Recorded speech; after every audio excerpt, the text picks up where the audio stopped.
ಕಲಸಿದ್ದಾಯಿತು. ಈಗ ನಾವೇನು ಮಾಡ್ಕೊಂಡ್ರೆ ಒಂದು ಬಾಳೆ ಎಲೆ ಅಥವಾ ಪ್ಲಾಸ್ಟಿಕ್ ಶೀಟು ನಿಮ್ಗೆ ಯಾವ್ದು ಕನ್ವೀನಿಯಂಟ್ ಆಗೋದು ಅದರಲ್ಲಿ ತಟ್ಕೊಳ್ಳೋದು. ಓಕೆ, ಸೊ ಒಂಚೂರು ಎಣ್ಣೆ ಹಾಕಬೇಕು. ಇದ್ರ ಮೇಲೆ ಎಣ್ಣೆ ಹಾಕ್ಬಿಟ್ಟು ಚೆನ್ನಾಗಿ ಎಲ್ಲ ಕಡೆ ಸವರಬೇಕು. ಇದನ್ನು ತಟ್ಟಬೇಕು ನಿಧಾನಕ್ಕೆ, ತೆಳ್ಳಿಗೆ. ಓಕೆ, ಈ ರೀತಿ ತಟ್ಕೋಬೇಕು. ಓಕೆ, ಈ ಕಡೆ ತವಾ ಕಾದಿದೆ, ಒಂಚೂರು ಎಣ್ಣೆ ಹಾಕೊಳ್ಳೋದಕ್ಕೆ. ಓಕೆ, ಒಂದು ಸ್ವಲ್ಪ ಹೊತ್ತು ಮುಚ್ಚೋಣ, ಹಬೇಲ್ ಅದು ಬೇಯಬೇಕು. ಓಕೆ, ಈಗ ಇದು ರೆಡಿ ಆಯಿತು ರೊಟ್ಟಿ. ಓಕೆ, ಹಾಂ, ನೋಡೋಕ್ಕೆ ಚೆನ್ನಾಗಿದೆಯಾ? ತುಂಬ ಕಲರ್ಫುಲ್ ಆಗಿದೆ. ಕಲರ್ಫುಲ್ ಆಗಿದೆ. ಓಕೆ, ಈಗ ನಾನು ಮಾಡಿರೋ ರಮ್ಯ ರೊಟ್ಟಿ ಮತ್ತು ಚಟ್ನಿನ ಮೇಘ್ನಾ ಅವರು ಟೇಸ್ಟ್ ಮಾಡ್ತಾರೆ. ಇವರು ನಮ್ಮ ಅಜ್ಜಿ, very active. At her age of 74 ತುಂಬಾ ಆಕ್ಟಿವ್ ಆಗಿದ್ದಾರೆ. ಮತ್ತೆ ಪಾಲಿಟಿಕ್ಸ್ ಅಲ್ಲಿ ಸಿಕ್ಕಾಪಟ್ಟೆ ಇಂಟ್ರೆಸ್ಟ್. ಪಾಲಿಟಿಕ್ಸ್ ಯೂಶಲಿ ನಾವೆಲ್ಲ ಮಾಡರ್ನ್ ಅಜ್ಜಿ ಅಂತ ಹೇಳ್ತೀವಿ. ಮಾಡರ್ನ್ ಅಜ್ಜಿ. Okay, wonderful. ನಮಸ್ಕಾರ, ಭಾಳ ಖುಷಿ ಆಯಿತು ನಿಮ್ಮನ್ನು ಭೇಟಿ ಮಾಡಿದ್ದು. ಇವತ್ತು ನಾನು ನಿಮ್ಮ ಮೊಮ್ಮಗಳಿಗೋಸ್ಕರ ಸ್ಪೆಷಲ್ಲಾಗಿ ಒಂದು ರೊಟ್ಟಿ ಮಾಡಿದ್ದೀನಿ. ರಮ್ಯ ರೊಟ್ಟಿ ಅಂತ ಅದಕ್ಕೆ ಹೆಸರಿಟ್ಟಿದ್ದೀನಿ. ಓಕೆ, ಈ ರಮ್ಯ ರೊಟ್ಟಿನ ಇವಾಗ ನಿಮ್ಮಿಬ್ಬರಿಗೂ ಟೇಸ್ಟ್ ಮಾಡೋಕ್ಕೆ ಕೊಡ್ತೀನಿ. ತಿಂದ್ಬಿಟ್ಟು ಚೆನ್ನಾಗಿದ್ರೆ ಚೆನ್ನಾಗಿದೆ ಅಂತ ಹೇಳ್ಬೇಕು, ಚೆನ್ನಾಗಿದ್ರೆ ಚೆನ್ನಾಗಿಲ್ಲ ಅಂತ ಹೇಳ್ಬೇಕು. ಓಕೆನಾ? ಓಕೆ. ಅದಕ್ಕೂ ಮುಂಚೆ ನಾನೊಂದು ಮಾತಾಡ್ತೀನಿ.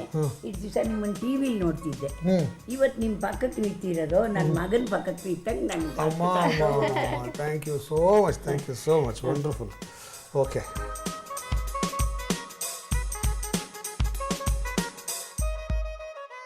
ಅಮ್ಮ ಇದ್ದೀವಿಗೆ ಇದು ಮಲೆನಾಡಿನ, ನಮ್ಮ ಮಲೆನಾಡಿನ ದೋಸೆ ರೊಟ್ಟಿ. ರೊಟ್ಟಿನಾ? Oh, very good. Shivamogga district ಕರೆಕ್ಟಾಗಿ ಹಿಡಿದ್ಬಿಟ್ರಿ ನೀವು. ನೋಡ್ಬಿಟ್ಟು ಸರಿ ಕರೆಕ್ಟಾಗಿ ಹಿಡಿದ್ಬಿಟ್ರಿ. ಬೇಗ ಬಂದು ನಿಂತ್ಬಿಟ್ಟೆ.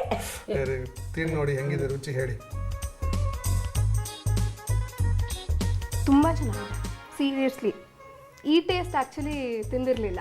ಹೌದಾ? ತುಂಬಾ ಟೇಸ್ಟಿ ಆಗಿದೆ, ಎಕ್ಸಲೆಂಟ್. ನಿಜವಾಗ್ಲೂ ಚೆನ್ನಾಗಿದೆ ತುಂಬಾ ಟೇಸ್ಟ್. ಅಮ್ಮ. ನೀವೆಲ್ಲ ಇದ್ದದ್ದು ಎಷ್ಟು ಮಾಡಿದಿರೋ. ಸೂಪರ್. ಈಗ ನಾನು ಇದನ್ನು ಟೇಸ್ಟ್ ಮಾಡ್ಬಿಡ್ತೀನಿ, ನೋಡೋಣ ಹೇಗಿದೆ ಅಂತ.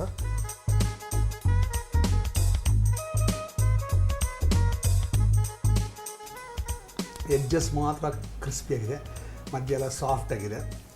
ಆಮೇಲೆ ಆ ಜೀರಿಗೆ ಪುಡಿ ಘಮ ಚೆನ್ನಾಗಿ ಬರ್ತಾಯಿದೆ. ರೋಸ್ಟ್ ಮಾಡಿರೋ ಜೀರಿಗೆ ಪುಡಿ ಅಲ್ವಾ, ಸಖತ್ತಾಗಿ ಘಮ ಕೊಡ್ತಿದೆ. ಮೆಣಸಿನ್ಕಾಯಿ ಚೆನ್ನಾಗಿದೆ. ಚಟ್ನಿ ಎದ್ದಿರೋಣ.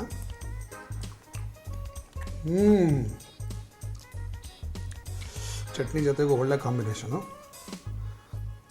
ಕನಿಷ್ಠ ಒಂದು 20-25 ತಿನ್ಬೋದು, ಆರಾಮಾಗಿ ತಿನ್ಬೋದು ಅಲ್ವಾ?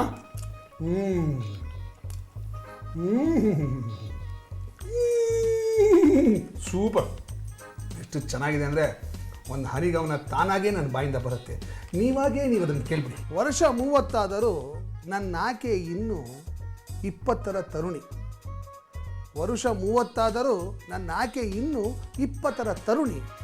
ಇದಕ್ಕೆ ಕಾರಣವಾದ ಸೌಂದರ್ಯ ಸಾಧನಗಳಿಗೆ ನಾನು ಋಣಿ. ಮೇಘ್ನಾ ಅವರೇ, ಭಾಳ ಖುಷಿಯಾಯಿತು ನಿಮ್ಮ ಪತ್ರ ಓದಿ. ನಿಮ್ಮ ಮನೆಗೆ ಬಂದಿದ್ದು ತುಂಬ ಸಂತೋಷವಾಯಿತು. ನಿಮಗೆ ನಮ್ಮ ಕಾರ್ಯಕ್ರಮದ ಬಂದಿರೋ ಪ್ರೀತಿ ನೋಡಿ ತುಂಬ ಖುಷಿಯಾಯಿತು. Thank you very much. So much. ನಾನು ನಿಮಗೆ ಹೇಳಬೇಕು, ಯಾಕೆಂದರೆ ಇಷ್ಟು ದಿವಸ ನಮ್ಮ ಗೆಟ್ ಟುಗೆದರ್, ಫ್ಯಾಮಿಲಿ ಗೆಟ್ ಟುಗೆದರ್ನಲ್ಲಿ ನಿಮ್ಮದು ಮಾಡಿದ ರೆಸಿಪಿ ಬಗ್ಗೆನೇ ಡಿಸ್ಕಷನ್ ಮಾಡ್ತಾ ಇದ್ವಿ. ಇವಾಗ ನಿಮ್ಮ ಜೊತೆ ನಿಂತ್ಕೊಂಡು ಒಂದು ಅಡುಗೆ ಮಾಡಿದ್ದು ತುಂಬ ಸಂತೋಷ ಆಯಿತು. ಇವತ್ತು ನಾವು ಮಾಡಿಕೊಟ್ಟಿದ್ದ ರಮ್ಯ ರೊಟ್ಟಿ ಹೇಗಿತ್ತು? ಎಕ್ಸಲೆಂಟ್, ನಿಜವಾಗ್ಲೂ ಚೆನ್ನಾಗಿತ್ತು. ಸೂಪರ್. ಇನ್ನೊಂದ್ಸಲಿ ಸೂಪರ್ ಅಂದ್ಬಿಡಿಮ್ಮ. Super. Wonderful. Thank you very much. ನಮ್ಮ ತಂಡದ ಪರವಾಗಿ ನಿಮಗೆ ಒಂದು ಪುಸ್ತಕ, ದ ಮೋಸ್ಟ್ ಯೂಸ್ಫುಲ್ ನನಗೆ.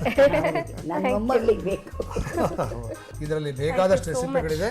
ಡೆಫಿನೆಟ್ಲಿ ಎಲ್ಲದನ್ನು ಪ್ರಯೋಗ ಮಾಡ್ತೀನಿ. Thank you very much. ನನಗೆ ತುಂಬಾ ಹೆಲ್ಪ್ ಆಗೈತೆ. ತುಂಬಾ ಸಂತೋಷ ಆಯ್ತು, ತುಂಬಾ ಖುಷಿ ಆಯ್ತು ನೀವು ಇಲ್ಲಿಗೆ ಬಂದಿದ್ದು. Thank you so much. ಯಾವಾಗಲೂ ಈ ದಿನ ನಾನು ಯಾವಾಗಲೂ ಜ್ಞಾಪಕ ಇಟ್ಕೊಂಡಿರ್ತೀನಿ. Thank you, thank you, thank you. Ramya ರೊಟ್ಟಿ ಬೇಕಾಗುವ ಪದಾರ್ಥಗಳು: ಅಕ್ಕಿ ಹಿಟ್ಟು 1 ಕಪ್, ತೆಂಗಿನ ತುರಿ ಅರ್ಧ ಕಪ್, ಕ್ಯಾರೆಟ್ ತುರಿ ಅರ್ಧ ಕಪ್, ಸಣ್ಣಗೆ ಹೆಚ್ಚಿದ ಈರುಳ್ಳಿ ಅರ್ಧ ಕಪ್, ಸಣ್ಣಗೆ ಹೆಚ್ಚಿದ ಹಸಿ ಮೆಣಸಿನಕಾಯಿ 2 ಚಮಚ, ಸಣ್ಣಗೆ ಹೆಚ್ಚಿದ ಶುಂಠಿ 1 ಚಮಚ, ಸಣ್ಣಗೆ ಹೆಚ್ಚಿದ ಕೊತ್ತಂಬರಿ ಸೊಪ್ಪು 1 ಹಿಡಿ, ಹುರಿದ ಜೀರಿಗೆ ಪುಡಿ 1 ಚಮಚ, ಬೇಯಿಸಿದ ಆಲೂಗೆಡ್ಡೆ ತುರಿ ಅರ್ಧ ಕಪ್, ಎಣ್ಣೆ 3 ಚಮಚ, ಉಪ್ಪು ರುಚಿಗೆ ತಕ್ಕಷ್ಟು. ಮಾಡುವ ವಿಧಾನ: ಬೌಲ್ಗೆ ಅಕ್ಕಿ ಹಿಟ್ಟು, ತೆಂಗಿನ ತುರಿ, ಕ್ಯಾರೆಟ್ ತುರಿ, ಕೊತ್ತಂಬರಿ ಸೊಪ್ಪು, ಈರುಳ್ಳಿ, ಹಸಿಮೆಣಸಿನಕಾಯಿ, ಶುಂಠಿ, ಜೀರಿಗೆ ಪುಡಿ, ರುಚಿಗೆ ತಕ್ಕಷ್ಟು ಉಪ್ಪು, ಆಲೂಗೆಡ್ಡೆ ತುರಿ ಹಾಕಿ ರೊಟ್ಟಿ ಹಿಟ್ಟಿನ ಹದಕ್ಕೆ ಕಲಸಿ ರೊಟ್ಟಿ ತಟ್ಟಿ ಎಣ್ಣೆ ಹಾಕಿ ಬೇಯಿಸಿದರೆ ರಮ್ಯ ರೊಟ್ಟಿ ಸವಿಯಲು ಸಿದ್ಧ. ಇಲ್ಲಿಗೆ ನಮ್ಮ ಇವತ್ತಿನ ಬೊಂಬಾಟ್ ಭೋಜನ ಕಾರ್ಯಕ್ರಮ ಮುಕ್ತಾಯವಾಗುತ್ತೆ. ಮತ್ತೆ ಮುಂದಿನ ಸಂಚಿಕೆಯಲ್ಲಿ ಇದೇ ಕಾರ್ಯಕ್ರಮದಲ್ಲಿ ಇದೇ ಸಮಯದಲ್ಲೇ ನಾನು ನಿಮ್ಮನ್ನ ಮೀಟ್ ಮಾಡ್ತೀನಿ. ಅಲ್ಲಿ ತನಕ ದಯವಿಟ್ಟು ನಗ್ತಾ ಇರಿ, ಖುಷಿಯಾಗಿರಿ, ಚೆನ್ನಾಗಿ ತಿನ್ನಿ, ಆರೋಗ್ಯವಾಗಿರಿ. ನಮಸ್ಕಾರ.